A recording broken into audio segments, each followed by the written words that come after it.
सभी ANM sister को मेरा नमस्कार। चलिए आज हम लोग एएनएम क्लास को जो भी एएनएम और जीएनएम की तैयारी कर रहे हैं जो आने वाले वैकेंसी को, तो इस क्लास को हम लोग आगे कंटिन्यू करते हैं जिसमें कि हम लोगों का मिडवाइफरी टॉपिक चल रहे हैं। और कल हमने बहुत सारे क्वेश्चन देखे थे 30 क्वेश्चन के राउंड। उसमें कुछ कैंडिडेटों को जो डाउट था इसको लेकर और वैसे हमने बताए भी थे, तो उसको फिर से हम इस क्वेश्चन को एक बार बता देते हैं उसके बारे में डिटेल्स में कि सिंड्रोम्स के कारण क्या क्या मतलब कि शरीर में होती है अनिश्चितता या असमानताएं, लक्षण क्या क्या देखने को मिलते हैं। क्योंकि शरीर में जो असमानताएं देखने को मिलते हैं वो किसके कारण, तो वो सिंड्रोम्स के कारण ही होते हैं। तो जैसे कि क्वेश्चन कह रहा है कि 21वें गुणसूत्र क्रोमोजोम, क्योंकि आपको पता है कि हमारे शरीर में कितना, तो 23 जोड़ा क्रोमोजोम होते हैं और हमारे शरीर में 23 जोड़ा होते हैं। उसके बाद और भी बहुत सारा ऐसा जंतु है जिसमें कि हमसे भी ज़्यादा मतलब कि क्रोमोजोम होता है। 23 जोड़ा मतलब कितना हो गया, 23 पेयर मतलब जोड़ा।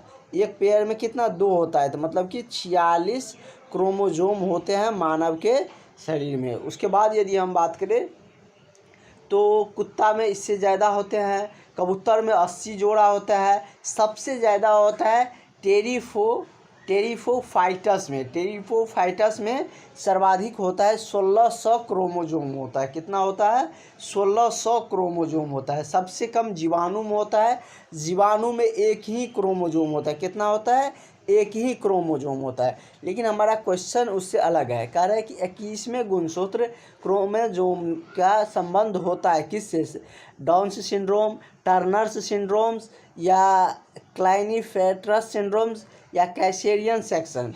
तो मतलब कि गुणसूत्र को कम हो जाने से क्या होते हैं या बढ़ने से क्या होते हैं वो हम लोग जान लेते हैं। जैसे कि हमने आपको बताया कि हम लोगों के शरीर में 23 जोड़ा मतलब कि 46 गुणसूत्र होने चाहिए। वही यदि हम बात करें तो टर्नर सिंड्रोम कम हो जाता है, तो मतलब कि जनरली इसकी संख्या क्रोमोजोम की संख्या यदि 45 हो जाती है तो इसमें मतलब कि टर्नर सिंड्रोम आ जाता है। यहाँ पर ये सिंड्रोम देखने को मिल रहे हैं और ये केवल महिलाओं में होता है टर्नर सिंड्रोम। इसमें क्या होते हैं, तो इसमें स्त्रियों में मतलब कि अविकसितता देखने को मिलती है, मतलब पूरा शरीर विकसित नहीं होते हैं, जिससे कि उसमें बाझपन देखने को मिलता है। वही यदि हम बात करें कि क्लिनेफेल्टर सिंड्रोम, इसको क्लिनेफेल्टर या क्लाइनेफेल्टर सिंड्रोम से भी कहते हैं। इसको ऐसे भी लिखा जाता है कि आप इस तरीके से भी लिख सकते हैं,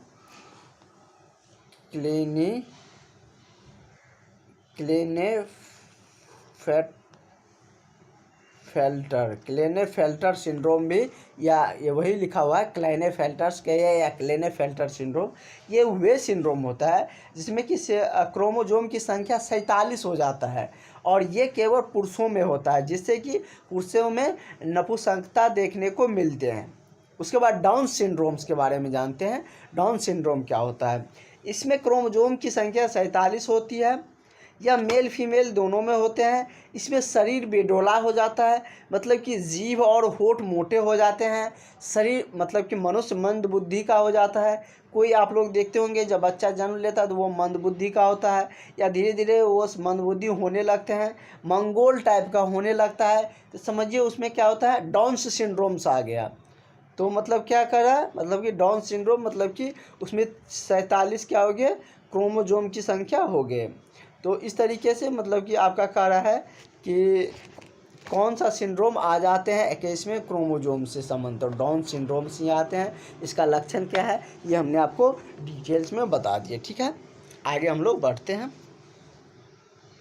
50 क्वेश्चन के अराउंड ये सब हम लोग देख चुके थे और उसके बाद ये क्वेश्चन हम लोग शायद देख चुके थे। फिर से दोहरा देते हैं, इसमें क्या है।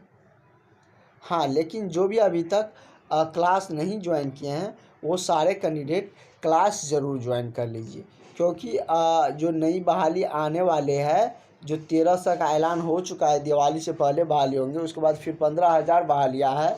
तो उसके लिए आपको प्रिपरेशन होनी चाहिए। यदि आपकी तैयारी नहीं रहती है तो आप उसके लिए फॉर्म सिर्फ भर के क्या करिएगा, जब आप तैयारी नहीं होता है तो आप फॉर्म भरने से तो कुछ होगा नहीं। इसलिए आप लोग इस नंबर पर कॉल करके व्हाट्सअप करके ज़रूर क्लास ज्वाइन कर लीजिए। क्वेश्चन कह रहा है कि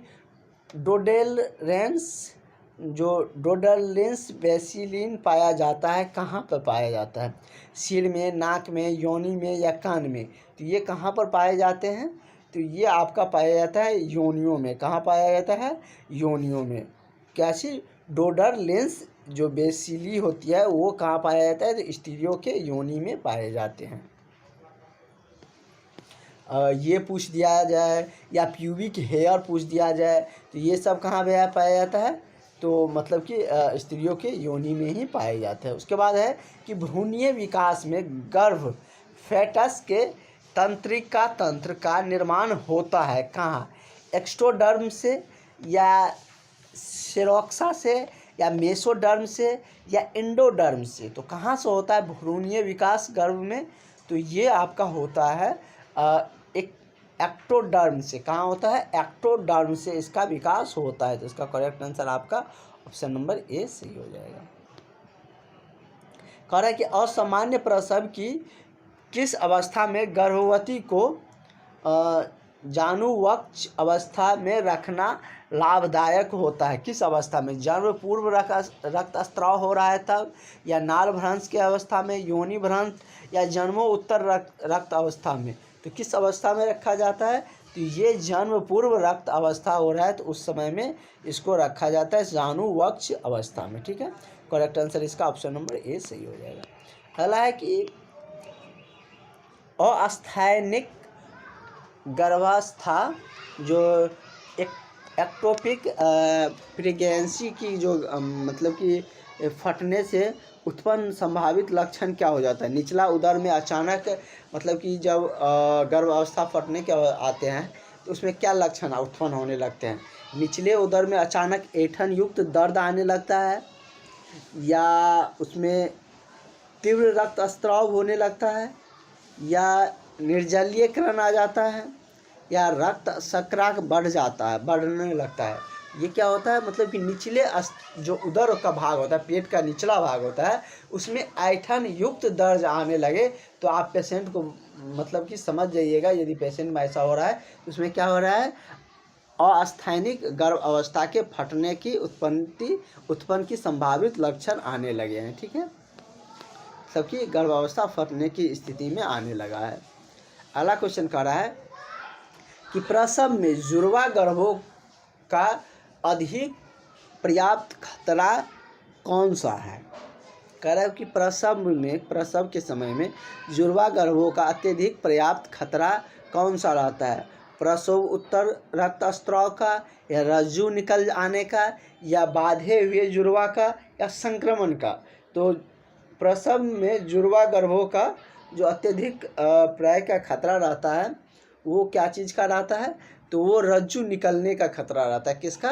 तो रज्जु निकल आने का खतरा बना रहता है। इसका करेक्ट आंसर आपका ऑप्शन नंबर बी हो जाएगा। नेक्स्ट क्वेश्चन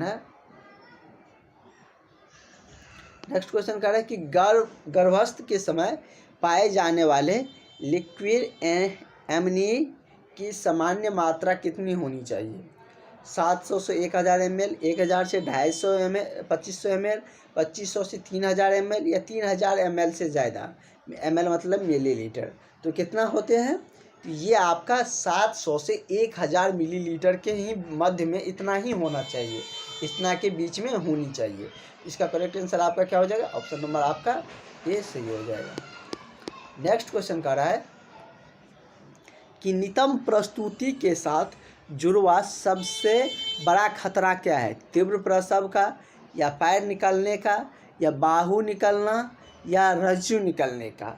तो नितंब प्रस्तुति के साथ जो जुड़ा सबसे बड़ा खतरा होता है, जब नितंब प्रस्तुति किए जाते हैं तो उस समय सबसे बड़ा जो खतरा बना रहता है वो क्या चीज़ का रहता है? तो रज्जु निकलने का ही बना रहता है। ये कह लीजिए, या जुड़वा गर्भावस्था के धारण के समय में भी रज्जु निकलने का ही खतरा बना रहता है। तो इसका भी करेक्ट आंसर आपका ऑप्शन नंबर डी हो जाएगा। ठीक है, नेक्स्ट क्वेश्चन हम लोग चलते हैं। कह रहा है कि वह आयु जब गर्भ की खोपड़ी का ब्रेगमा बंद हो जाना चाहिए वह कौन सी आयु है जब गर्भ की जो खोपड़ी होती है उसका ब्रेगमा बंद हो जाता है? 21वें महीने में, 18वें महीने, 7वें या 5वें महीने में? तो ये कब होता है? तो ये आपके 18वें महीने में होता है। कब होता है? 18वें महीने में। करेक्ट आंसर आपका ऑप्शन नंबर बी हो जाएगा। नेक्स्ट क्वेश्चन की तरफ बढ़ते हैं हम लोग। हमारा अगला क्वेश्चन कह रहा है कि गर्भ के सिर का जन्म मतलब कि गर्भ के सिर का जन्म होता है एक्सटेंशन द्वारा या क्रोविंग द्वारा या फ्लेक्शन द्वारा या इनमें से कोई नहीं? तो किस प्रकार से होता है? तो ये आपका मतलब कि एक्सटेंशन द्वारा भी नहीं होते हैं, क्रोविंग द्वारा भी नहीं किया जा सकता है, तो इनमें से नन ऑफ दीज हो जाएगा। कैसे होता है ये आपके आगे के क्वेश्चन दिया गया वहाँ पर देखने को मिलेंगे, और इससे पहले भी हम बता चुके हैं इस क्वेश्चन के बारे में, पिछला क्लास में आप लोग देखिएगा। कह रहा है कि बच्चा प्रजनन करने वाली सबसे ठीक प्रकार की श्रेणी पेल्विस है क्या?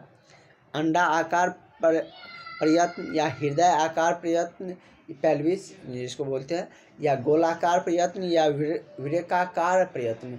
तो बच्चा प्रजनन करने की सबसे जो सटीक प्रकार का जो श्रेणी जो है पेल्विस जो माना जाता है वो किस प्रकार का माना जाता है? तो गोलाकार प्रयत्न का। किस प्रकार का?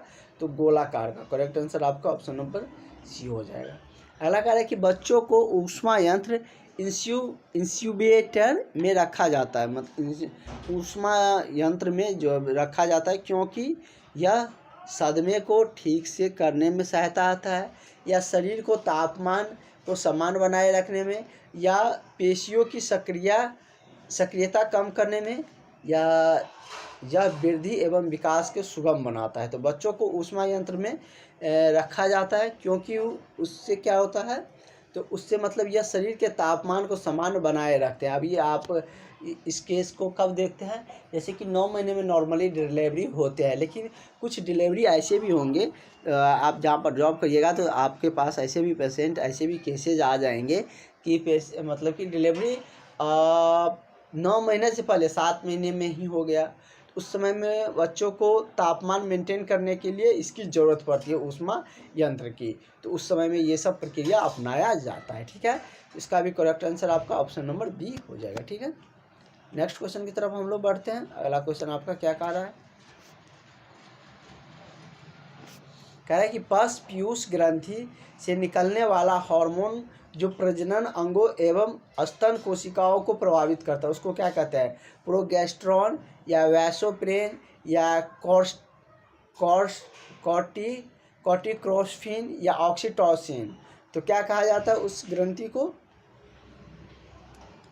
तो उसको कहा जाता है ऑक्सीटोसिन। क्या कहा जाता है? तो ऑक्सीटोसिन उसको कहे जाते हैं। करेक्ट आंसर आपका ऑप्शन नंबर डी हो जाएगा। कह रहा है कि अब जब बड़ा क्वेश्चन देखिएगा तो ये मत समझिएगा कि बड़ा क्वेश्चन है तो नहीं आएगा। बीटीएससी वाला क्वेश्चन हम आपको दिखाएंगे एक दिन हम लोगों का बीटीएससी का जो क्वेश्चन है उसी का क्लास होगा जो आपको पूछा गया क्वेश्चन। कह रहा है कि एक परिचारिका को गर्भ अवस्था के समय गुप्त शोफ का सुझाव देने वाला लक्षण क्या है? अधिक वजन बढ़ना, या बढ़ा हुआ रक्तचाप, या मूत्र उत्पादन में अत्यधिक वृद्धि, या कम रक्ताणु गिनती? तो क्या होता है? तो इस केस में आपको अधिक वजन बढ़ने लगता है। क्या होता है? अधिक वजन बढ़ने लगता है। गुप्त सेब का जो सुझाव देने वाला लक्षण है वो क्या होता है? तो उसका जो वजन है वो बढ़ने लगता है। कब? जब गर्भ जो परिचारिका को गर्भ अवस्था में समय में आते हैं तब। अगला है कि गर्भाक्षेप से पीड़ित स्त्रियों की परिचर्या देखभाल होनी चाहिए कैसे?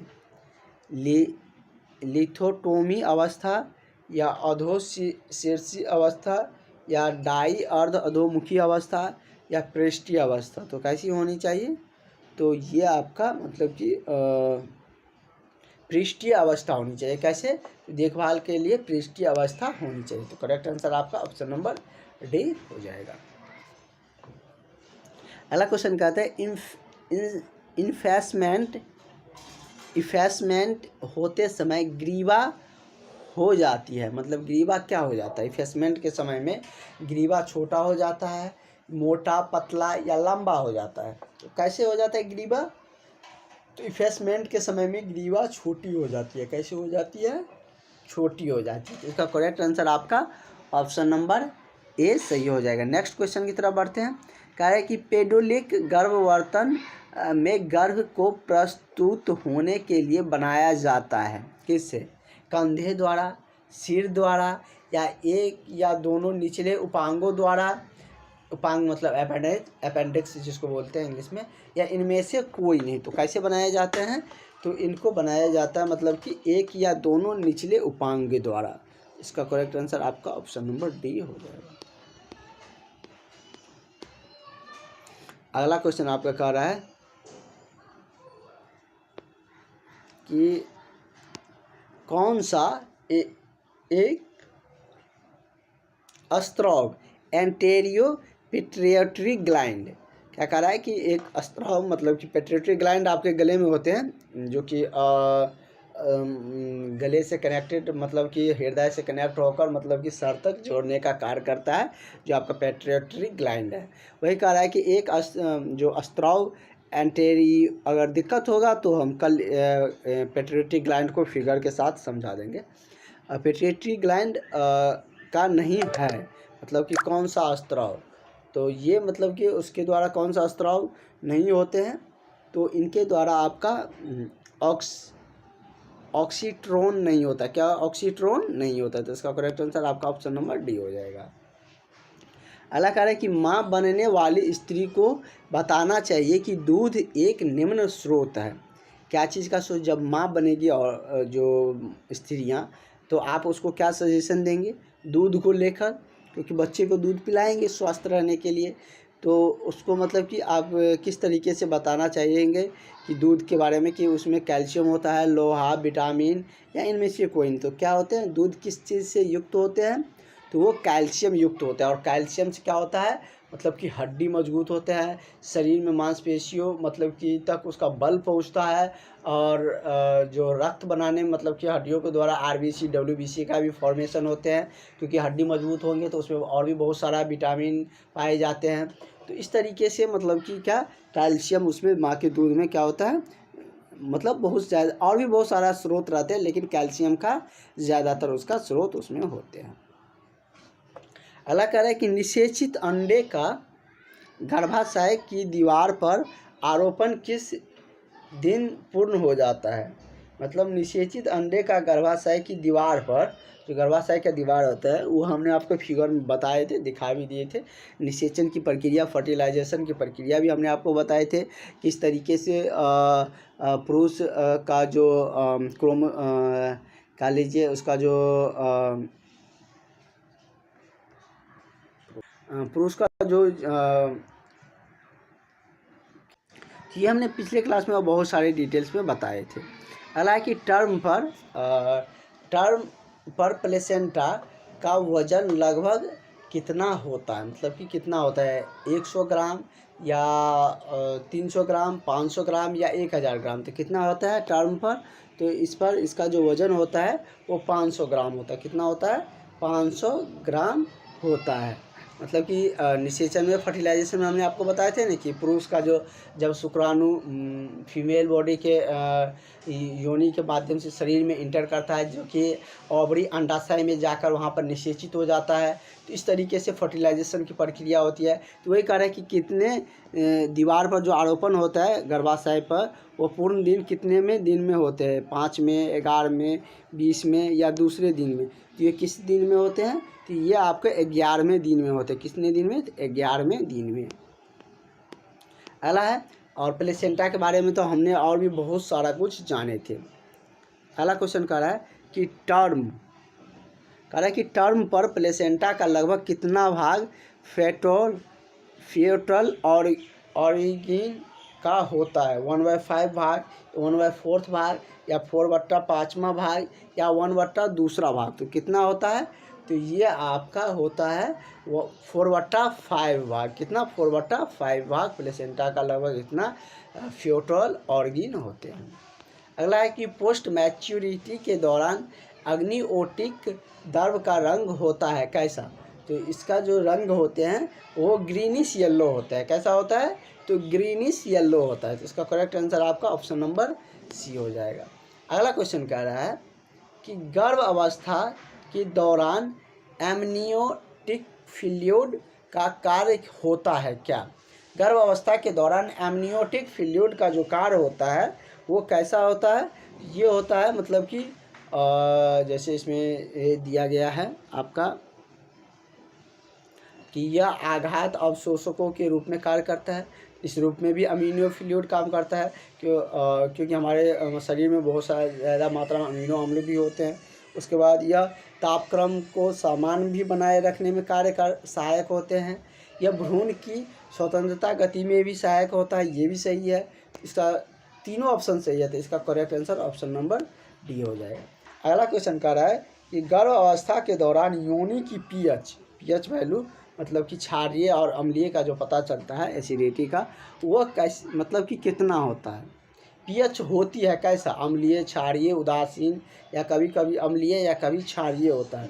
तो गर्भ अवस्था के दौरान जब गर्भ अवस्था धारण करते हैं तो उस दौरान जो योनि का पीएच वैल्यू होता है वो कैसा हो जाता है, एसिडिक हो जाता है, अम्लीय हो जाता है। कैसा हो जाता है, तो एसिडिक मतलब अम्लीय हो जाता है। इसका करेक्ट आंसर आपका ऑप्शन नंबर ए हो जाएगा। ठीक है, तो इस तरीके से हम लोग बहुत सारा क्वेश्चन देखें, लगभग 30 से भी ज़्यादा क्वेश्चन 30 से 40 के क्वेश्चन आसपास में हम लोग देखे हैं। तो इतना सारा 40 क्वेश्चन आज देखे हैं। कल हम लोग ट्राई करेंगे एक दिन में 50 क्वेश्चन करने का। कल 50 क्वेश्चन का लक्ष्य रहेगा। कल हम लोग 50 क्वेश्चन एक दिन में करेंगे। एक दिन में बहुत ज़्यादा क्वेश्चन नहीं करेंगे, समय जैसे जैसे नज़दीक आएंगे। अभी हम लोगों का सिलेबस में मतलब कि समय पूरा करने में समय भी है, तो हम लोग जैसे जैसे नज़दीक आएंगे वैसे वैसे क्वेश्चन का रेशियो भी बढ़ता जाएगा। हो सकता है तो 2 पीरियड भी आपके क्लासेज चलेंगे। तो चलिए हम लोग मिलते हैं नेक्स्ट क्लास में। Thank you.